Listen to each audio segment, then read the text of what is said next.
प्रश्न क्रमांक 2 घ्या. अध्यक्ष महोदय, राज्यातील पर्यावरण व वन संपदा ही अबाधित राहिली पाहिजे यासाठी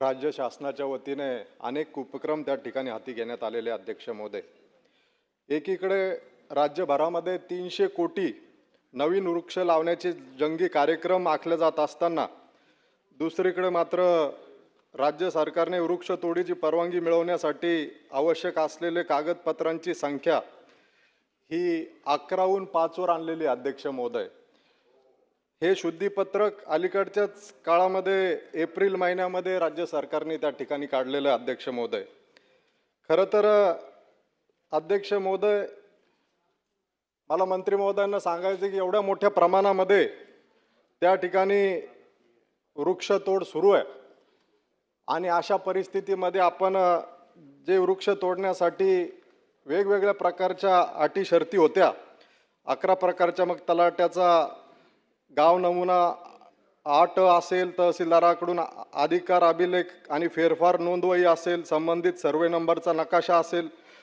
तलाट्याकडून लागतच्या जमिनी मालकाची नावे आणि सर्वे नंबर दर्शवणारा सीमा दाखला असेल, जमीन आणि झाडांच्या मालकीचं प्रमाणपत्र असेल, सर्वे नंबर 10 नुसार झाडांचा तपशील किंवा तहसीलदारांनी दिलेले जातीचे दाखले, वृक्ष अधिकाऱ्यांनी सांगितलेले वृक्ष लागवड करण्याचे हमीपत्र, असे विविध अटी शर्ती या वगळून अवघ्या 5 अटी शर्ती मंत्री महोदय आपण वृक्ष तोडण्याच्या संदर्भात या ठिकाणी ठेवलेल्या आहेत.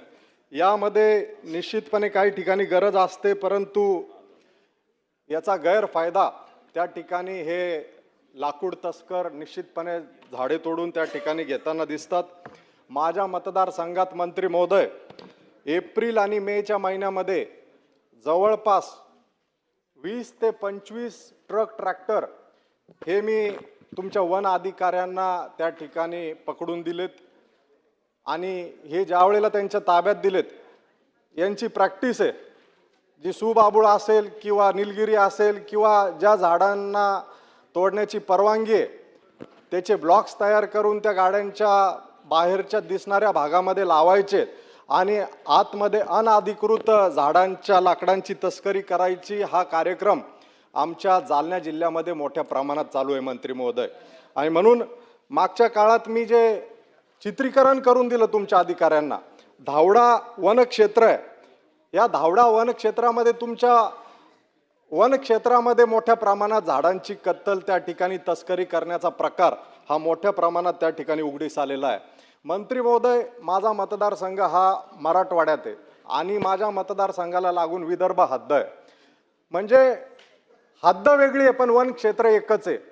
लगेचच विदर्भाच्या हद्दीमध्ये जर आपण बघितलं तर त्या ठिकाणी झाडांची डेन्सिटी अतिशय दाट आहे आणि इकडे मराठवाड्याच्या हद्दीत जर आपण त्या ठिकाणी पाहणी केली तर लगेचच ते जंगल त्या ठिकाणी नष्ट झालेलं आहे. हे निश्चितपणे हे जे काही वन अधिकारी आहेत यांचं जे संगनमत आहे या व्यापाऱ्यांशी जे झाडं तोडतात, हे निश्चितपणे यामधनं दिसून येतं. म्हणून मी आपल्याला विनंती करेल, तुमच्या वन क्षेत्रामध्ये मराठवाडा हद्दीत जे काही वन क्षेत्रामध्ये झाडं तोडण्यात आलेली आहे आणि कुणाच्या संगनमताने तोडण्यात आलेली आहे, या अधिकाऱ्यांची निश्चितपणे त्या ठिकाणी चौकशी होणं गरजेचं आहे. आज एवढं सरळ मंत्री महोदय, इलेक्ट्रिक कटरचा वापर तुमच्या वन क्षेत्रामध्ये होतो आणि 5व्या मिनिटाला कितीही मोठं झाड असेल तर ते जमीनदोस्त होऊन त्याचे लाकडं तयार करण्यात येतात. यावर निश्चितपणे कुठंतरी बंदी आली पाहिजेत, हे मला आपल्याला या माध्यमातून सांगायचं आहे. आपले जे काही नियम आहेत, कायदे आहेत, हे अतिशय कुठल्याही प्रकारचा कारवाई किंवा ठोस गुन्हा समोरच्यावर होत नाही आणि त्यामुळं संबंधित महसूल व वन विभागाचे जे काही अधिकारी असतील यांच्या हलगर्जीपणामुळे तसेच संगनमताने अवैध वृक्ष तोड झाल्यास त्यांच्यावर निलंबन, फौजदारी किंवा कारवाई करण्याचे धोरण आपल्याला निश्चित करावे लागणार आहे. त्यामध्ये अवैध वृक्षतोड हा कॉग्निजेबल, नॉन बेलेबल आणि नॉन कंपाऊंडेबल गुन्हा घोषित करण्यासाठी शासन BNS किंवा संबंधित राज्य कायद्यात काय सुधारणा करणार हे निश्चितपणे आपण आज या ठिकाणी आम्हाला सभागृहाला सांगितलं पाहिजे. 50 किंवा त्यापेक्षा अधिक वृक्ष तोडाच्या प्रस्तावासाठी पर्यावरणीय तज्ज्ञ समिती त्यांची तपासणी किंवा स्थानिक स्वराज्य संस्थेचं मत किंवा जनसुनावणी यासाठी अनिवार्य करणार का, हा एक माझा प्रश्न आहे. आणि त्याचबरोबर हे जे काही इलेक्ट्रिक कटर्स आहेत, कोणी चायनावरनं प्रोक्युअर करताय, वेगवेगळ्या कंपनीज याच्यामध्ये आल्यात, याला कुठल्याही प्रकारची बंदी नाही आहेत. अशा या इलेक्ट्रिक कटरवर आपण बंदी आणणार का, हे असे माझे 3 स्पेसिफिक प्रश्न आहेत.